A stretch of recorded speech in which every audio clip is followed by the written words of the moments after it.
suppose a question comes on reservations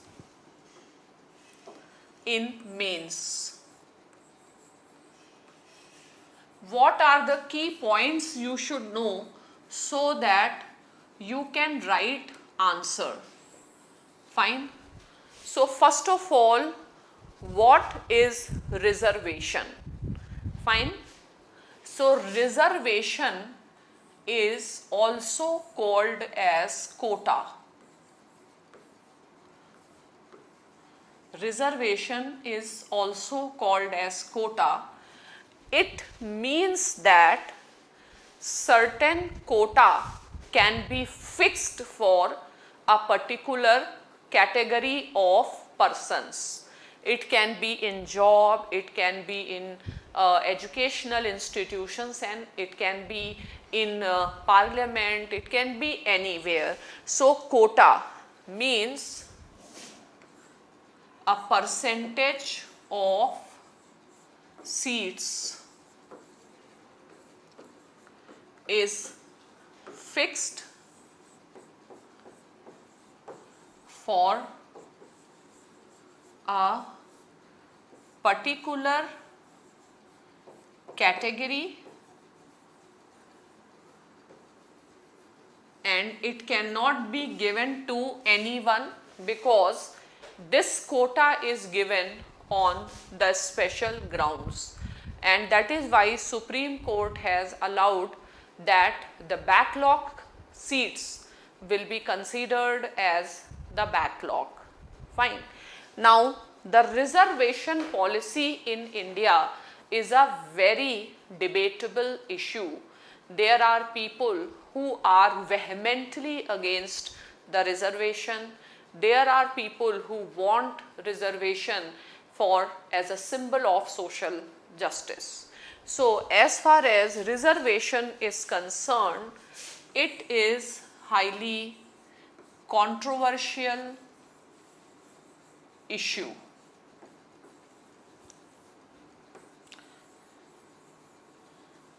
Fine. And it is so controversial that at times we will not be able to even openly debate on reservation. So there is one scholar, Professor Ramchandra Guha,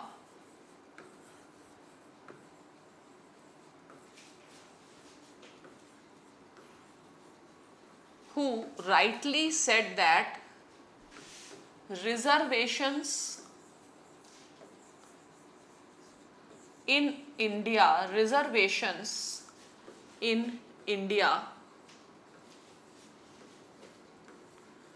create more heat than light. Reservations in India create more heat than light. Now, what does that mean?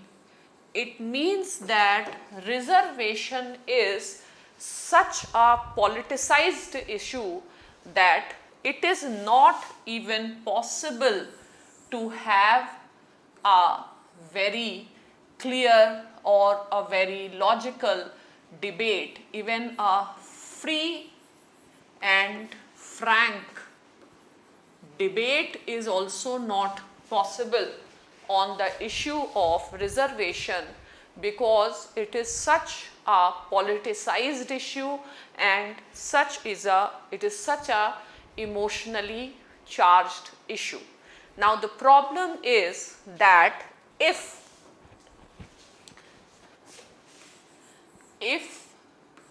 there can't be any debate,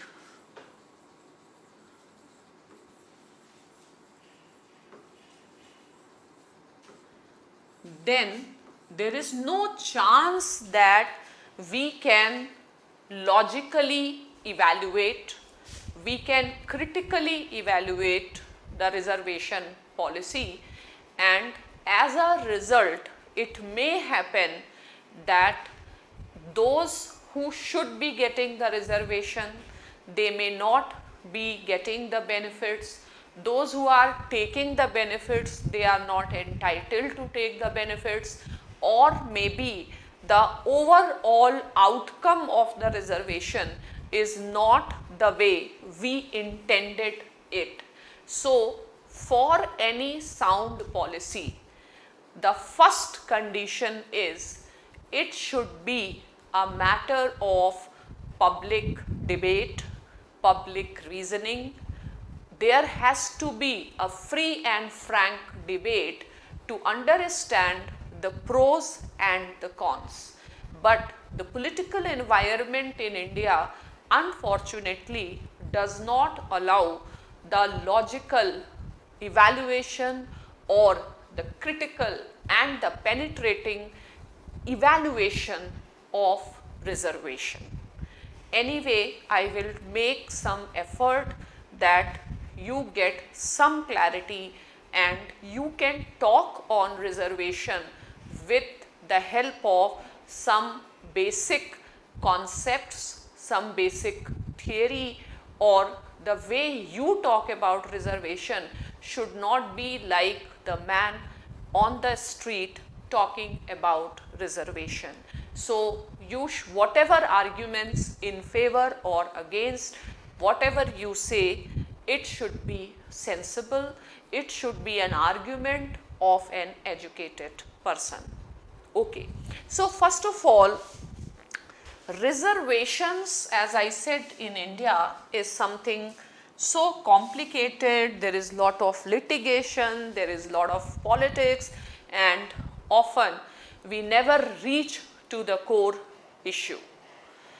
Now, from the perspective of the political theory, if we analyze reservation, then reservation comes under the category of affirmative action.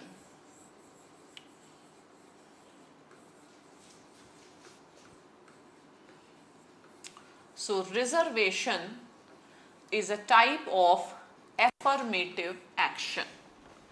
Okay. Now, affirmative action is associated with welfare state,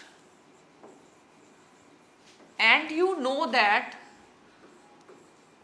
India is the first welfare state constitutionally.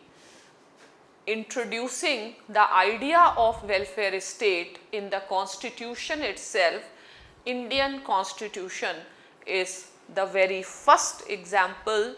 Both part 3 and part 4, even part 3 establishes India as a welfare state. For example, article 16 clause 5 or article 15 clause 4 directs state and enables state to take special provisions, special measures in favor of the weaker sections of the society.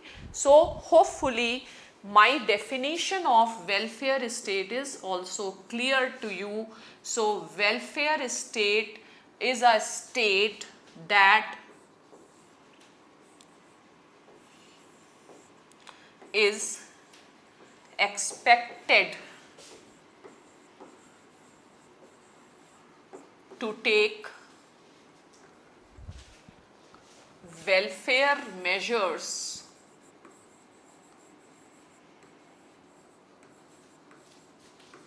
in favor of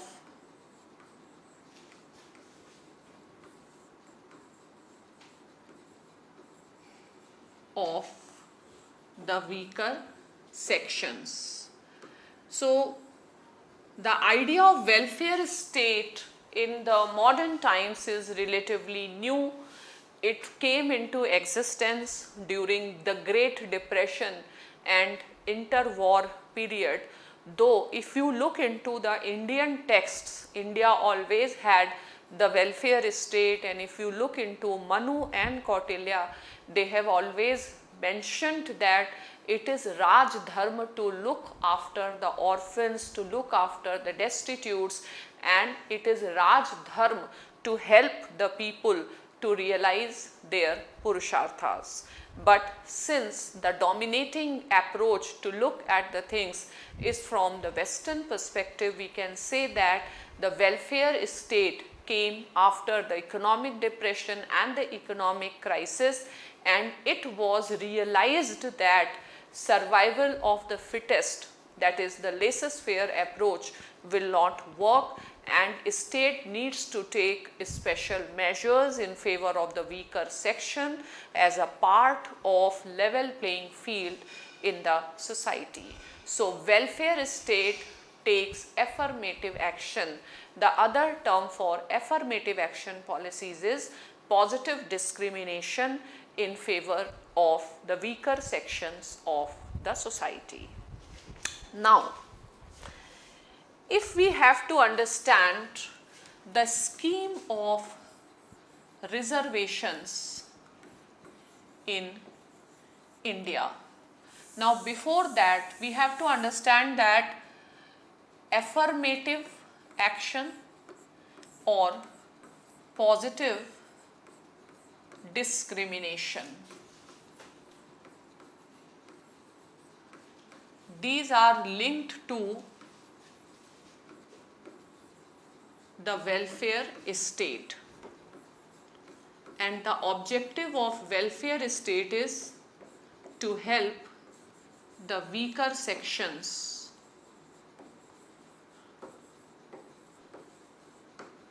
to establish a level playing field. In political theory, there are not number of scholars whose theories on justice support the theory of welfare state and the policies of affirmative action. For example, you will study in your ethics Rawls' theory of justice, Dawkins' theory of justice, Amartya Sen's theory of justice.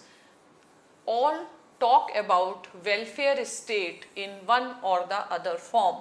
Like Rawls says that policy is just which brings maximum advantage to the least advantaged section. Dawkins says that policy should not be such that undermines human dignity. State should reflect equal concern for all, and Amartya Sen says that everyone should have capacity to have equalize or equal amount of happiness. And Amartya Sen especially emphasize on state making investments in the capacity building tasks. So, if there is a lot of literature available in philosophy, in ethics, in political science to understand the logic behind affirmative action. So, now let us understand the type of affirmative action in India. Now, one thing I want to tell you is that affirmative action policies include range of policies.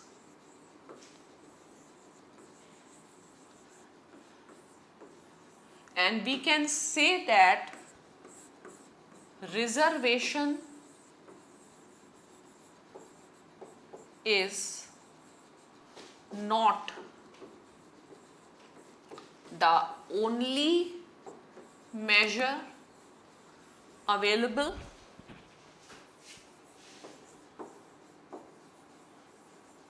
nor the most important measure available to achieve the target of helping the weaker section of the society. Now, if we see reservations in India, so reservations in India are given to the members of SC and ST community in the parliament and state legislatures. Then the reservation is given to the members of SC, ST and OBCs in jobs and high end in the field of education, including higher education. Now, certain state governments have also introduced reservations for the locals in private sector jobs. As we have seen in case of Haryana, then in India we also see the reservation of some jobs for the locals under state or UT, as we have seen under Article 16 clause 5. So we have variety of reservations available and at different stages. Now, you should also understand the concept of vertical reservation as well as the concept of horizontal reservations. Vertical reservation means, let us say, Brahmins, Kshatriyas, Vaishyas, Shudras and untouchables. This is a hierarchical structure of the Hindu society, and where reservation, Shudras can be considered as the members of other backward classes. These are the backward classes, these are other backward classes. So when this reservation is given to those who are lower in the hierarchy of the caste system, that is called vertical reservation. Now, along with vertical reservation, there can be a reservation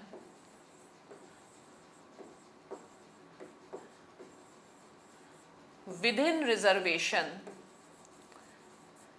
or interlocking concept of reservation. For example, there can be reservations for the women. Fine.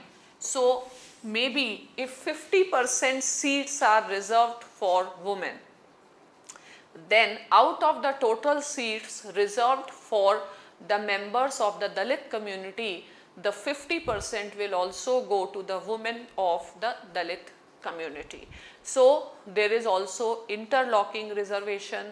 There can be reservation on certain grounds like physical disability, children of freedom fighters, members of armed forces, etc. Reservation has also been introduced for SC/ST community and women in panchayats, and reservations for OBCs have been left voluntarily in as far as panchayats is concerned, and the government has also introduced 10% reservation for economically weaker sections of the society. So in many ways, in many forms, in many dimensions, reservation exists. As far as the members of SC/ST community is concerned, there is a reservation not only for the at the entry level, but also at the promotion level and with the consequential seniority. And time and again we see that the demand for reservation keeps on rising. Now, along with that, there is also an interesting concept introduced by India's Supreme Court, that is creamy layer. Means in a backward sections of the this was initially given for OBCs in Indira Sahani case, but in Jarnail Singh case Supreme Court has prescribed even creamy layer for the members of SC and ST community, and however in BK Pavitra case again they said that creamy layer will not apply in case of promotion with consequential seniority. So, lot of technicalities, and every time and again we see more and more communities wanting to be recognized in the category of reservations or the backward sections. Now, whatever is happening is given rise to lot many debates, and to understand the constitutional aspect of India's reservation policy, obviously the main guideline is Indira Sahani judgment, which has laid down that the reservations cannot go beyond 50%, which has struck down the reservation on economic ground, which has considered caste as the main indicator of backwardness. Fine. Though it has also provided many other things, it held that there will be no reservation in promotion, but government has brought an amendment, and then there were provisions that the backlog vacancies will be treated as a part of the new vacancies. For that also the government has brought reservations. So now interlocking and horizontal reservation is not a major thing. What you have to understand is the reservations for SC and ST community and the reservation for the backward sections of the society. Both of these things have its own history, both of these reservations have its own politics, and the entire issue of reservation has its own philosophy, has its own ethics. Fine. So, let us understand the reservation debate in India little bit historically. So, if we go into the history of reservations, so first of all certain princely states and the princes like Shahuji Maharaj, they have started giving reservations and special provisions for the members of the backward community, and it is the result of these policies we have persons like Jyotiba Phule, Savitri Phule and Dr. B.R. Ambedkar. Now, later on we see the British state or the state of Madras introduced reservations in the education and jobs for the members of SC and ST community. Though British government always projected it as a welfare measure, but the national sociologists like Andhra Bete never trusted the British government, and they always believed that inherent in the idea of giving reservation has been the British policy of divide and rule. Now, reservation in the Parliament and state legislature has its root in the Ramsay MacDonald Award of 1932. We all are aware of this particular fact that the colonial state never accepted the existence of India as a nation. They always held that India has different communities and these communities have nothing in common. Now, Britishers, as a part of following the policy of divide and rule, first of all in 1909 in the Morley-Minto reforms introduced separate communal electorate and made Muslims as a separate entity than the Hindus, and also showing that the Hindus cannot represent or secure the interests of the Muslims. Now, the Government of India Act 1919 extended reservation for other communities. Also, Ramsay MacDonald Award aimed to reservation or aimed to introduce the separate communal electorate even for Dalits, and Ambedkar was a major supporter of the separate communal electorate. Gandhi understood the sinister design of the British government, and they felt that this is an attempt by the British government to further weaken Indian national movement, to reduce even the Congress and the Hindus into a minority. So Gandhi had kept the fast against separate electorate, and as a result of the Pune Pact, the compromise between Gandhi and Ambedkar, comes the concept of reservation. So reservation in Parliament and legislature is a result of Gandhi and Ambedkar pact known as Pune Pact. So on one hand, reservation was a compromise on the part of Gandhi. It was also a compromise on the part of Ambedkar, because Ambedkar left his demand for separate electorate and Gandhi accommodated this view that the untouchables have been historically disadvantaged.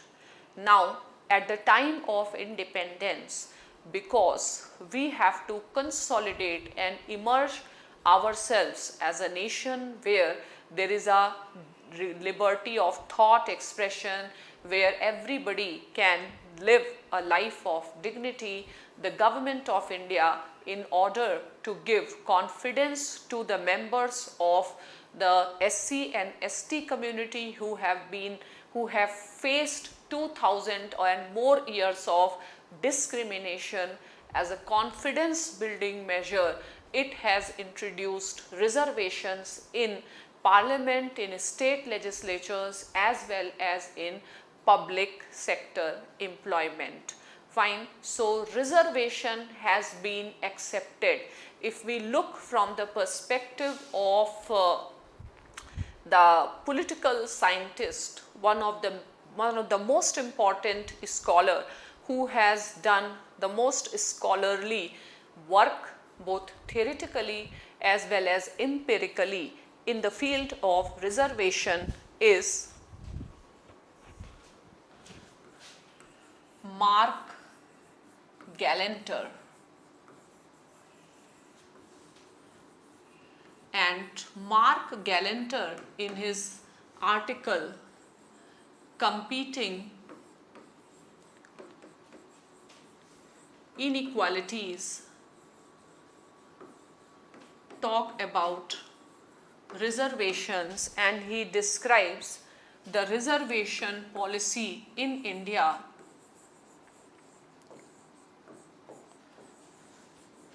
as a part of compensatory justice. So it is a compensation with the members of the upper castes have to pay. Why? Because of the continuation of the caste system. And not only in India, caste system is continuing. Various reports show that in India even untouchability is practiced, and surprisingly untouchability is practiced in India not just among the Hindus but even in the religions or the persons from the religion like Islam as well as Sikhism, which does not have the provision of untouchability. So it is a price which the members of the upper caste will have to pay to continue with this most inhuman and something which is very much against the idea of human rights and human dignity. So everything comes at a price, and I can describe reservation is a compensation which the upper caste has to pay to address the grievances of the members of the weaker sections like SC and ST community. It is something which they have to, like, it is a sort of, it is not just a social, it is also a sort of the grievance redressal mechanism for them.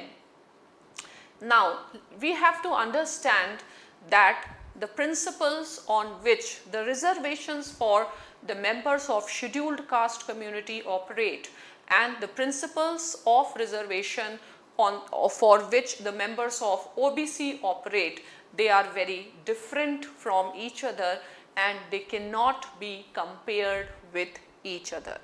For example, if I talk about the members of SC and ST community, and if I talk about the reservations given to them, it flows on the different logic. Now what is the logic? The logic is the members of SC community specifically, but in India SC and ST is quite an overlapping term. So in short you can say that the reservations for SC and ST community is not on the economic ground. Hence, if government or if judiciary proposes the reservation or it says that there should be a creamy layer in case of members of SC and ST community, it is a wrong idea because it is a compensation not because of economic backwardness. It is a compensation because of following the policies similar like apartheid, segregation of the Bahujan Samaj from the mainstream of the Indian society. So you can say that the members of the upper caste, they had reservation for 2000 years and more. Now it is a time to pay back. It is about compensation, and as the one of the greatest philosopher of 20th century, John Rawls, says that justice is fairness. Now whether it is fair to give reservation or not, how we are going to decide. So is the reservation policy just or not? So what Rawls says justice is fairness. And a policy is right and wrong. Ultimately, your soul can determine whether a particular policy is right or a particular policy is wrong, because Rawls also said that justice is a characteristic of a soul. Now, justice as fairness demands that you have to be fair. Now, when you can be fair, when you can be just, so John Rawls gives the concept of veil of ignorance, and he will also give the concept of original position. Both these concepts you will study in ethics. So what does that mean? If we want to see a particular policy is just and unjust, we have to forget who we are. Because if I am a member of a upper caste and I will look at the policy of reservation, no light will be generated, only heat will be generated. Similarly, if I am a member of a lower caste and I will look at the reservation policy, maybe again only heat is generated and light is not generated. So we can evaluate the policies only when we are in the original position, means we forget that we belong to which caste, which community, which religion, and understand that policy purely on the basis of logic, putting yourself in the shoes. The members of upper caste put themselves in the shoes of the members of the weaker sections of the society, and it is their time to recognize that it is somebody's due, or it is a compensation that has to be paid for continuation of the historical injustice. Now, when judiciary or any other commission etc. or the intellectuals talk about there can be reservation or there can be creamy layer criteria as far as the members of SC and ST community is concerned, it is wrong, because creamy layer criteria is based on economic criteria. So there is one debate in that entire reservation policy, and the debate is creamy layer criteria has to be introduced for the members of SC and ST community. Fine. So let us focus more on SC community, Supreme Court's judgment, Jarnail Singh case related to it. But we have to, and what is the logic given? The logic is given that there have been certain sections within the members of SC and ST community which have appropriated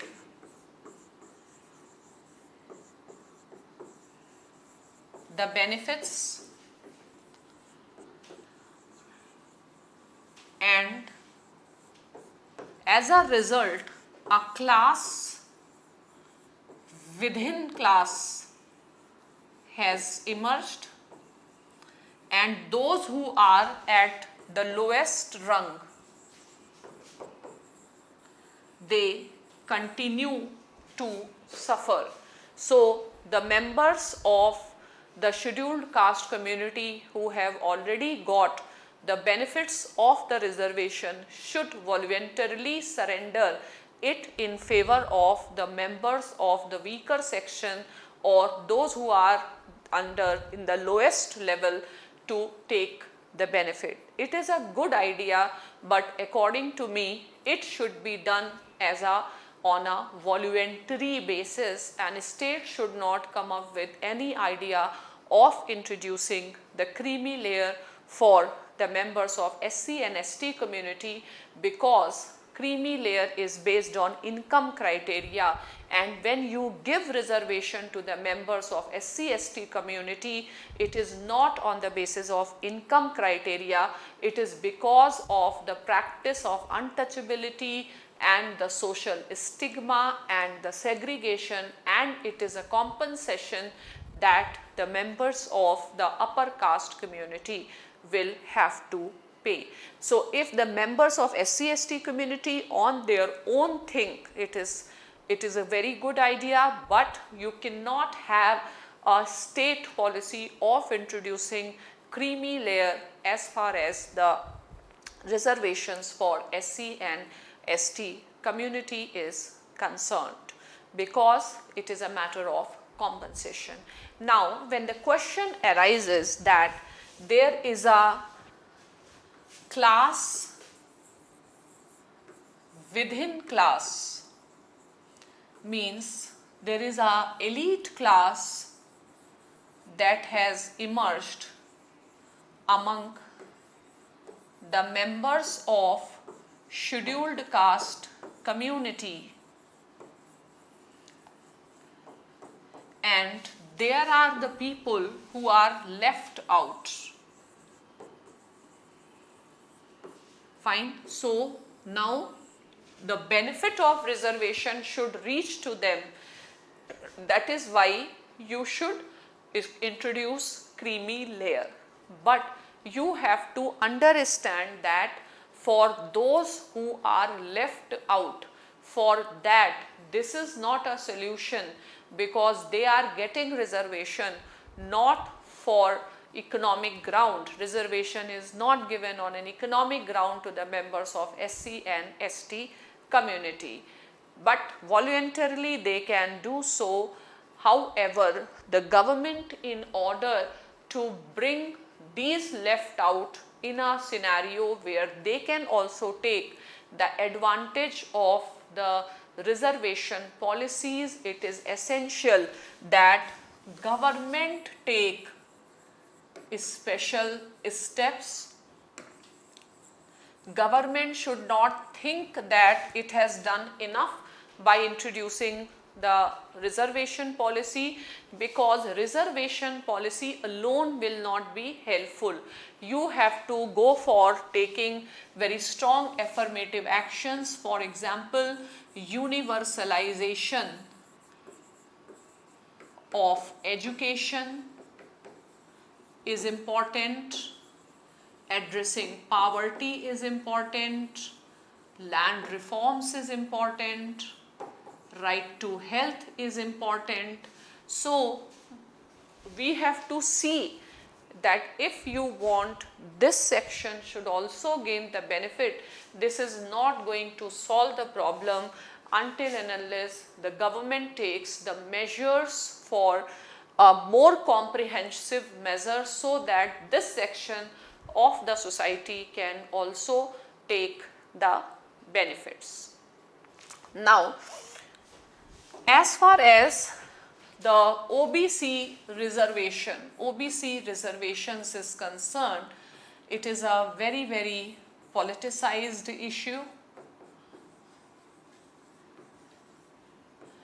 and there is complete lack of clarity. So, OBC's reservation is given on the ground of backwardness, and primarily it is economic, and because it is written social and educational backward classes in Article 15 Clause 4. So, it is given primarily on the social and economic ground as well as on the educational grounds. And it is to be noted that, as the sociologists suggest, that the OBCs were earlier Shudras. So, Shudras never suffered the type of discrimination which the members of SC and ST community suffered. So, Hindu society or a Vedic society has 4 Varnas: Brahman, Kshatriyas, Vaishyas and Shudras. Shudras were not outside. Shudras were not outcast, Shudras were the part of Hindu society, they were not untouchables, but because they were also doing such jobs, they were like carpenter and others, then that they were economically weak and educationally weak. Now, the type of discrimination and disadvantages they feel is different. Still, we do not have any clear-cut criteria to determine backwardness. Now, the basic problem in the OBC reservation is that OBC reservation has created a race to bottom.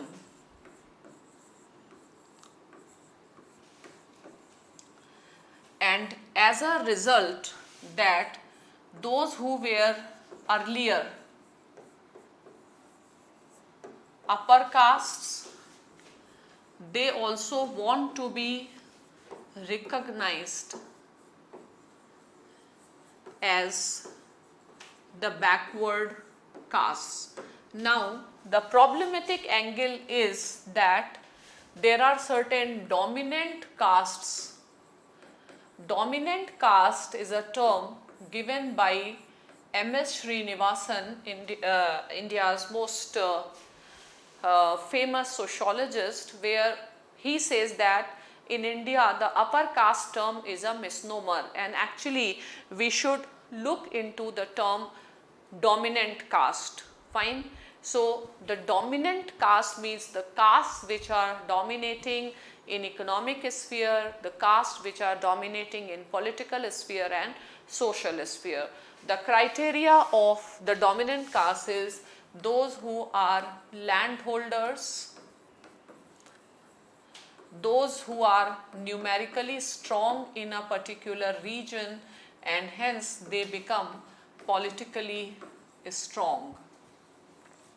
For example, if we talk about Jats in Haryana, if we talk about Marathas in Maharashtra, if we talk about Yadavas in UP, so they represent the dominant caste. It's not that the OBC reservation has not benefit to non-dominant caste, but what creates the problem is when those who are economically dominant, those who are politically dominant, they also aim to they also aim to maximize the benefits in the state employment, and that creates a very big problems. That is why in the past Judiciary has rejected Haryana government's policy to grant reservation to the Jats, or Maharashtra government's policy to grant reservations to Maharashtras or to the Marathas. Fine. And the problem is that if the dominant caste will be getting the reservation, the entire idea will get defeated, because the reservation is meant as a catalyst for the vulnerable sections who require some external catalyst and who on their own will not be able to come at par or to join the mainstream. So, reservation is an affirmative action policy. Reservation is not a preferential policy. What is a preferential policy? The policies which favor the dominant section, like government of Sri Lanka's policy favor to Sinhalese will be a preferential policy. So, if reservations are given to the dominant caste, it will not be any more affirmative action policy, it will become a preferential policy. Now, the problem is that there is a cap of 27% reservation for OBCs, because as per Indra Sahani judgment, the total reservation cannot go beyond 50%. Now, as a result, OBC's reservation is limited to 27%, though various studies show that they constitute around 40 to 50%, even 37% of the Indian population. When the policies are adopted where new castes are introduced within the bracket of OBC reservation, then the very purpose is defeated, because then the reserved post becomes as good as the open post, and reservation is just for the namesake. Even the governments who are giving reservations to, let us say, Jat community or Maratha community, they also know that these reservations cannot pass the test of basic structure, but primarily for the mobilization of voters, such type of policies do come up. Now we have to understand that reservation policy cannot be considered as a compensation to the failure of economic policies. One of the logic that is given behind the reservation policy for Jats and for Marathas and other dominant caste is the land holding is getting reduced day by day, agriculture is no more rewarding. But the solution is like you are understanding or you are giving, or the remedy is wrong, conceptually wrong and theoretically wrong. So reservation cannot be an employment guarantee scheme. Reservation cannot be a compensation to the failure of government to provide sustainable employment, quality employment, or failure of unemployment, because different issues have to be differentiated and different policies.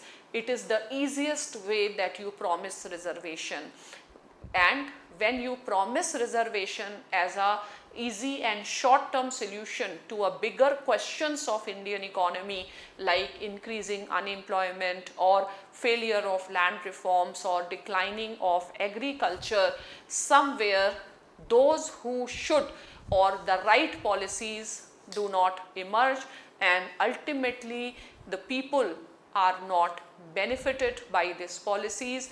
This approach, it only results into the election of the politicians and the legal battles, long drawn battles, and ultimately it proves of nothing. So what is important is those who have undoubtedly suffered because of the wrong economic policies, because there is an unemployment, because agriculture is no more viable in India, they should focus more on understanding the issues deeply, how to rebuild India's economy in terms of job creation, in terms of skill development, and we have to come out of this colonial mentality, because civil services in this sense, like in India, when you attach the entire status etc. with the civil services, it is nothing but a colonial mentality. You have to change. We are living like we are thinking of meeting the challenges of 21st century with the institutions of the 19th and 20th century. That is not possible. So holistic debate is needed, and we have to understand that reservation alone cannot be the only method of this affirmative action policy. If we see the approach of judiciary, so approach of judiciary from time and again is not so much in favor of reservation. You can say one of the reason can be the judiciary is not that representative, or judges can have their valid reasons, but there are certain points which judiciary has mentioned which is also important. For example, judiciary in the Nalsa case and judiciary in the cases in the Jat reservation case. In the Nalsa case, judiciary has directed that the members of the transgender community should also be given reservation within the section of OBC community. In Jat reservation case, judiciary said look for the new groups which deserve the reservation, and there is a need to go beyond the criteria of caste. In Ashok Kumar Thakur case, judiciary has held that, rightly held that reservation policies are enabling policies and they should end someday. Even in Maratha reservation case, judiciary held that for how long, for how many generations the reservation will continue, but at the same time it is also suggested that a bigger question that the civil society of India has to answer, that for how many more generations the caste-based discrimination will continue. In the end, I can say that reservation is needed, but this particular policy needs to be debated with completely in a very logical manner. Everybody has to look the reservation policy from the position of from the original position, going behind the veil of ignorance and understanding the principle of justice. We have to take up the policy which provides the maximum advantage to the least advantaged section of the society, and ultimately we have to come to terms that the dignity of any person is inviolable. I hope you have understood some aspects of India's reservation debate. Thank you.